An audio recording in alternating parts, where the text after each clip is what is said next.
చాలా భయమవుతుంది. స్టడీ అంటే మనము అలా అని కాదు. ఏమో ఇప్పుడు మన ఊరు దగ్గర, మన దగ్గరలోనే జరిగినప్పుడు అసలు నాకైతే దాని గురించి భలే భయమవుతది. మా అమ్మకి ఒకప్పుడు షార్ట్స్, టీ షర్ట్స్ వేసేదాన్ని. ఇప్పుడు ఫుల్ కవర్ చేస్తున్నాను. అసలు మీరు గమనించండి, యూనిఫార్మ్, ఫ్రాక్ అంటే మామూలుగా కాళ్ళకి పైన ఉంటది కదా! కొంచెం మోకాళ్ళ వరకు ఉంటది ఫ్రాగు. తనకి లెగ్స్ కూడా కనిపియకుండా అంత కిందికి కొట్టిపిచ్చాను నేను.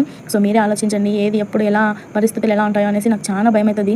అందుకని ఇంకా ఒక్కొక్కసారి ఏమైందో ఏమో నేను తొందరగానే వెళ్ళిపోతాను. మా బేబీకి మామూలుగా అడగాలి ఉంటాయి కదా! మీరు కూడా చెప్పండి మీ పిల్లలకి మంచిగా ఇలా ట్రీట్ చేస్తే ఇలా గుడ్ టచ్, బ్యాడ్ టచ్ గురించి చెప్పండి. అది ఇది చాలా వింటున్నాం కదా! ఏదన్నా అడగాలన్నా నాకు షివరొస్తుంది. ఇది మీతో షేర్ చేసుకోవాలని ఎప్పటినుంచో అనుకున్నాను. మీ పిల్లలకి కూడా సెక్యూర్‌గా ఉండండి. ఒకప్పుడు రాకపోతే మీరు వెళ్లి ఒకసారి చెకప్ చేసి రండి. తప్పకుండా పిల్లలనైతే కేర్ తీసుకోండి. బయటికి పంపియాలన్నా కూడా బయటికి వెళ్లి ఊరికే అట్లా పడితే ఇప్పుడు ఈ స్పాట్‌లో డెత్ అయిపోతున్నారు. అదొక భయము. పిల్లలకి సెక్యూరిటీ లేకుండా పోయింది నిజంగా. మొన్న మగ పిల్లలు చేశారు.